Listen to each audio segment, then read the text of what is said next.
Hello and welcome to this week's episode of Unlocking Your Coaching and Leadership Potential with me, Sarah Fletcher. So, I want to talk about something that comes up a lot when I'm supervising, when I'm training, when I'm having conversations, especially with sort of newly certified coaches. And it happened for me a lot when I was new. So back in 2001, when I certified as a hypnotherapist and psychotherapist, and then in 2003, 2004, when I brought NLP into my work, I would often feel in my sessions very stuck in my own stuff. And, I'd have that self doubt running, I'd have fear, I'd have worry that I wasn't going to say the right things or I wasn't going to use the right technique. And what this prevented was me from being really present with my clients. It prevented that openness of my own sort of channels of sensory awareness, sensory acuity, intuition. I was very much in that headspace of fear, self-doubt, worry, almost like that imposter. And this really got in the way of me, shining my brilliance as a therapist and as a coach. And I know that this comes up a lot for new coaches, which is why I want to talk about it today. And I want to give you some suggestions or invite you to consider ways that you can support yourself as a coach to bring that presence into your coaching or your leadership sessions, and also what might kind of stop you from being present. So as I rewind and cast my mind back to when I first started, I'd go into my sessions, I'd have my folder, my NLP folder with all my techniques in it. I'd have like a list of questions that I'd taken from the sort of meta model of NLP, thinking about how I was going to challenge distortions, deletions, generalizations, limiting beliefs, the kind of questions that I could ask that could support someone in shifting their perspective and thinking about things in a different way. And remember, this was all happening inside of me before I actually was with my client. So often I had no idea, perhaps what my client was going to bring. I might have done a little bit of a discovery call and had, some idea, but, didn't know how the session was going to go and which direction it was going to go. But here I was with my folder, with my questions, with everything kind of prepared and ready to go. And inside of me, there was some internal dialogue of, can I do this? Am I good enough? What if it goes wrong? What if that technique doesn't work? What if? and this kind of was churning on inside of me, which of course then led to a state of sort of anxiousness and ungroundedness and not being present. So I want to kind of share that story with you because that is really common for new coaches. And, even if you've been coaching or leading for a while, you still might find yourself getting stuck and caught in your own stuff, depending on, where you're at and what is happening for you. So I want to really invite you in this kind of podcast episode to really consider how we can move away from that and bring that presence and intuitiveness into your coaching and your leadership. Because when you are present, when you are fully with your client, when you switch off your own agenda, your own self-doubt and fears and worries, then actually, the magic really does happen in those in that coaching session with your client, and you work with their map of the world so much more cleanly, intuitively, and magically, helping them to go on the journey that they want to go on and have those transformations that they want. So I'm going to invite you to kind of consider a few things that's going to help you with this. So first of all, it's about switching off your own agenda. So before you go into that session, getting yourself into a nice calm and present state. And you can do this through various ways. So you might just sit in your chair before your client arrives and do some breathing, sense into your own body, breathe in and out 4 or 5 seconds, opening up your kind of sensory channels, being aware of what's around you, feeling into, your own body, breathing nice and deeply and getting yourself into your optimum state, ready for coaching. Like I say, switching off that internal dialogue and being present in the moment.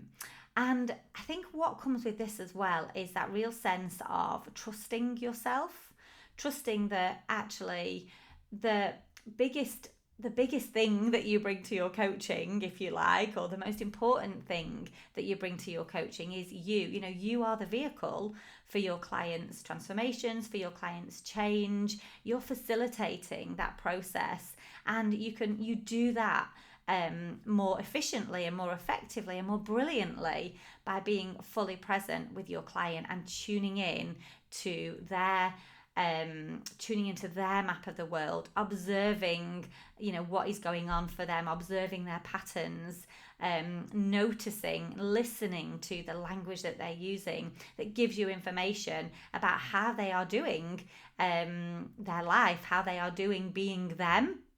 And then you can pace and lead where they are and move them beautifully into where they want to be. So, you know, I invite you to consider, first of all, when you're starting your session, to get yourself grounded, to get yourself present, to get yourself feeling confident and good. So another, you know, thing that you can do when you're doing that, when you're grounding yourself, when you're getting yourself present, when you're focusing on your breathing, begin to, you know, bring in that picture of you coaching at your best. What does that look like? How does that feel inside for you? What lets you know that you are coaching and leading at your best? What do you see? What do you feel? What do you hear? What do you notice in you? And what do you notice around you when you're coaching at your best? So as you get yourself into this nice grounded present state, you can begin to bring that picture to your mind, really sense into it, feel that you being the best version of you, coaching at your best, clearing out, you know, your agenda,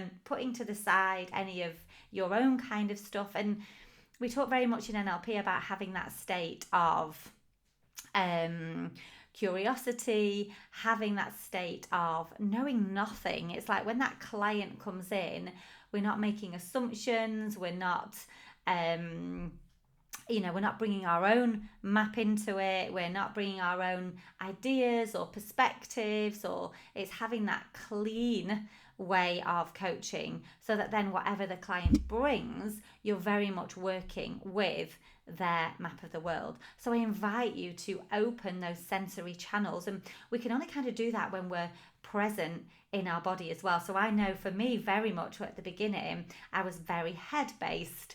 You know, I was in my head. Like I said, there was often self-doubt or worries or fear, or, you know, as coaches, we go into coaching and leadership roles because we care about people, because we want to help people, because we want to support people in, you know, bringing their best self to life. It's important to us to make a difference and to make an impact. Otherwise, you probably wouldn't be coaching or leading others. So we generally have these values around wanting to make a difference and wanting to help people.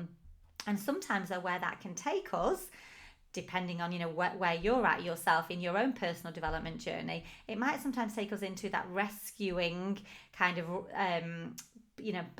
place where we feel responsible for people's transformations, or we feel responsible for people having a good result or a good outcome by working with us.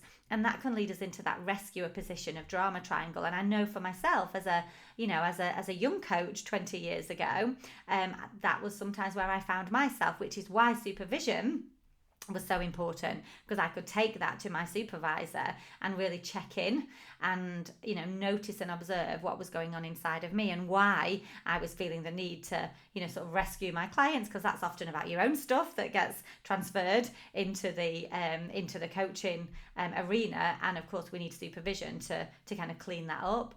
So, you know, when you notice and observe yourself going into perhaps self-doubt or fear or worry about whether you've got it right or whether you don't know where to go next, or when you start kind of going inside, you'll probably notice some internal dialogue. You'll probably notice that something changes within your body. You'll probably notice that you've maybe you're not listening as intuitively as you want to your clients. So it's about really tuning into that yourself and observing and becoming aware of what's happening inside of you. And this will happen. So I think the important thing as well is to know that it's okay that this happens. The key thing is that you observe and notice that it's happening, and then you bring yourself back into uptime to being present with your client. Bring your senses into the room. Notice what you can see, hear, feeling your feet on the floor, being grounded in that space and being present, so that once again you're opening up your sensory channels to really tune into what is happening happening with your client, because you'll miss that if you're in your own map of the world.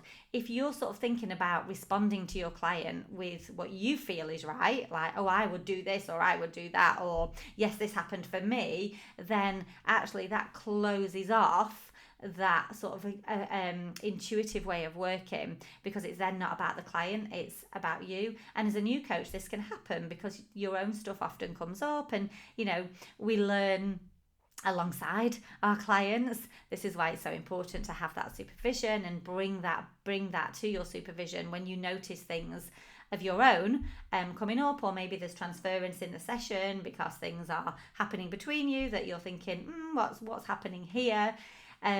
So going back to that sort of self-doubt, that fear maybe that you might be experiencing, the imposter, can I do this, am I good enough?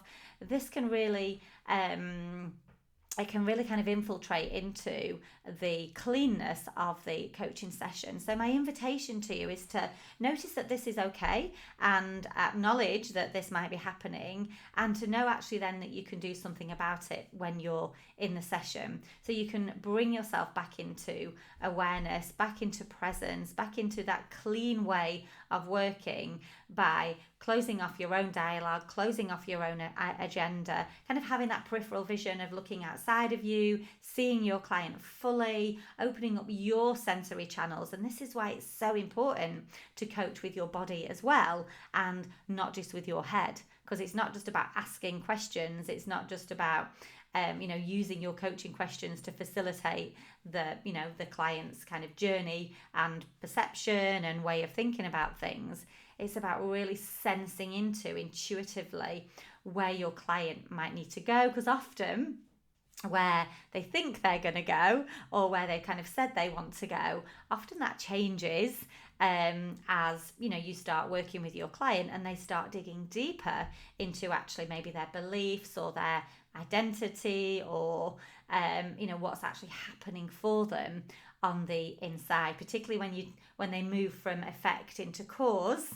Because often clients can be like, oh, I'm stressed because my work colleague or my manager at work, or blah blah blah, my children, my partner, my husband, when actually you facilitate them to moving into cause and really owning the direction of their life, and really making choices based on their own ways of thinking, their own ways of feeling, then sometimes it can take a different direction. And of course all of that will be contracted, and you'll be recontracted in your sessions to see kind of where your client wants to go and what's the direction. So it takes a lot of presence and skill to really tune into and intuitively work with your client's map of the world. So I kind of just wanted to share that with you today, because this comes up a lot. It comes up a lot in supervision. It comes up a lot in conversations I'm having.